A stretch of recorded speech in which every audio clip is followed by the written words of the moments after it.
నమస్తే, welcome to MK TV. గురుగ్రహం మారబోతుంది. తద్వారా 12 రాష్ట్రాల వారికి ఎలా ఉండబోతుంది, ఏ రాష్ట్రాల వారికి అదృష్టం పట్టబోతుంది, ఏ రాష్ట్రాల వారికి రాజయోగం పట్టబోతుంది, ఏ రాష్ట్రాల వారికి దరిద్రం పట్టబోతుంది, ఈ విషయాలన్నీ మనకు తెలియజేయడానికి మనతో పాటు ఉన్నారు ప్రముఖ జ్యోతిష పండితులు దేవులపల్లి బాలచంద్ర శర్మ గురువుగారు ఉన్నారు. గురువుగారిని అడుగుదాం. నమస్కారం గురుగారు. నమస్కారం సార్. సార్, ఇప్పుడు 18న గురుగ్రహ మార్పు జరగబోతుంది.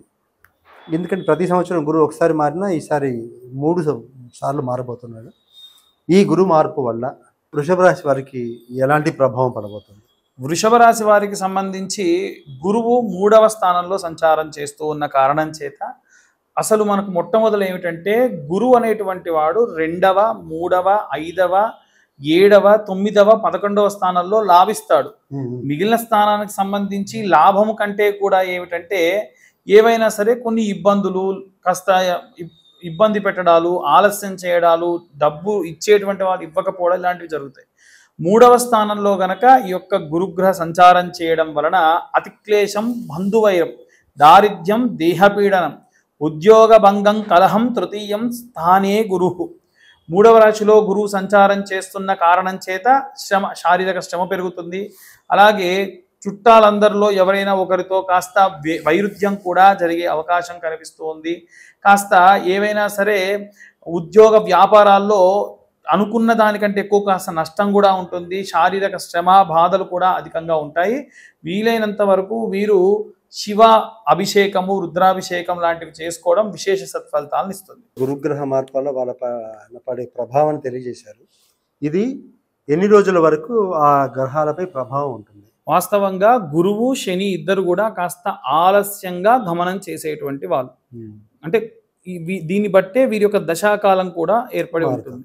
కాబట్టి ఇప్పుడు శని ఎలా అయితే 30 నెలలకు ఒకసారి మారుతాడో, ఈయన ఒక 2 సంవత్సరాలు లేదా 20 నెలలు గురువుకు నిర్దిష్టంగా ఇలా ఉండదు. ఒక్కోసారి ఒక్కొక్కలాగా మారుతారు. మీరు మొదలే చెప్పారు. సాధారణంగా ఏంటంటే గురువు ఎక్కువ కాలం సంచారం చేయడు, ఒకటే చోట స్థిరంగా ఉంటాడు అని.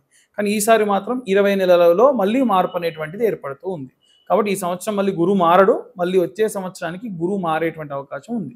ఓకే, ఓవరాల్గా 12 రాష్ట్రాల వారికి ఇప్పుడు అందరూ జాతకం తెలియకపోతుండొచ్చు. ఉన్న వాళ్ళందరూ చేసుకోవాల్సిన పరిహారాలు టోటల్గా అందరు రాష్ట్రాలకు ఒక పరిహారం తెలియజేయండి.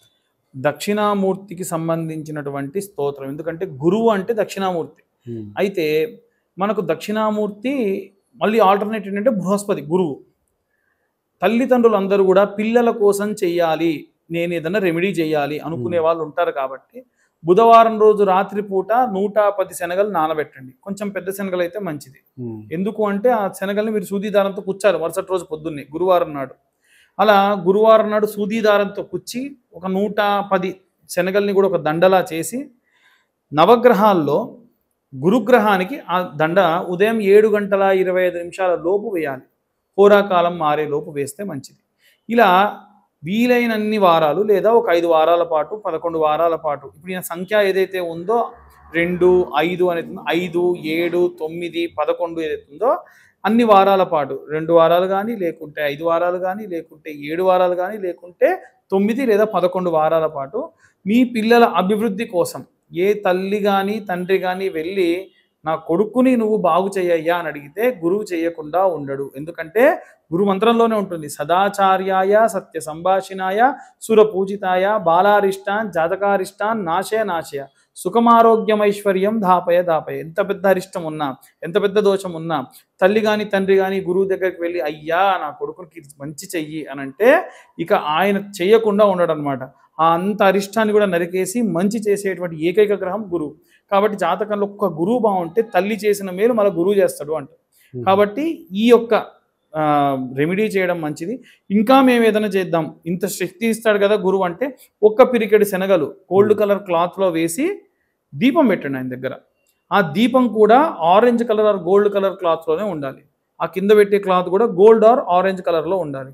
ఇంకా ఏమైనా చేస్తా, ఆయన మెడలో మీరు ఒక బట్ట కప్పండి, ఒక రిబ్బన్ లా కట్ చేసుకొని ఆయన మెడలో కప్పండి ఆరెంజ్ కలర్లో. ఇంకా ఏమైనా చేస్తా అంటే నవగ్రహాలకి కూడా వీలైతే మగవాళ్ళు, ఆడవాళ్ళు చేయొద్దు, నవగ్రహాలకి కూడా అందరూ వచ్చి అన్ని దేవుళ్ళకు పూజ చేస్తారు. నవగ్రహాలు ఎవరు పట్టించుకోరు. పోతే అక్కడంతా జివ బెల్లము, నువ్వులు ఇవన్నీ చేతికి మంచిగా గ్లౌజెస్ వేసుకొని విగ్రహాలు మొత్తం శుభ్రంగా తుడిచి షాంపూలు వేసి కడిగి ఏదో ఒక వారంలో మీరు చేసేటువంటి సేవగా భావించి, పెద్ద పెద్ద హోమాలు చేయలేము, ఇవి చేయొచ్చు అనుకున్న వాళ్ళు చేస్తే నవగ్రహాలు సంతృష్టులు అవుతారు. అంతే కదండి. అలా చేయడం వల్ల మంచి కొత్త బట్ట తీసుకొని తుడి చేయడం వల్ల మంచి సత్ఫలితాలు పొందవచ్చు, నవగ్రహ దోషాలు పోతాయి. Nice sir. గురుగ్రహ మార్పు వల్ల కలిగే ప్రభావాలు, వాటికి పరిహారాలతో పాటుగా ఓవరాల్గా అందరికీ చేసే పరిహారాలు కూడా చక్కగా వివరించారు. ధన్యవాదాలు. ధన్యవాదాలు.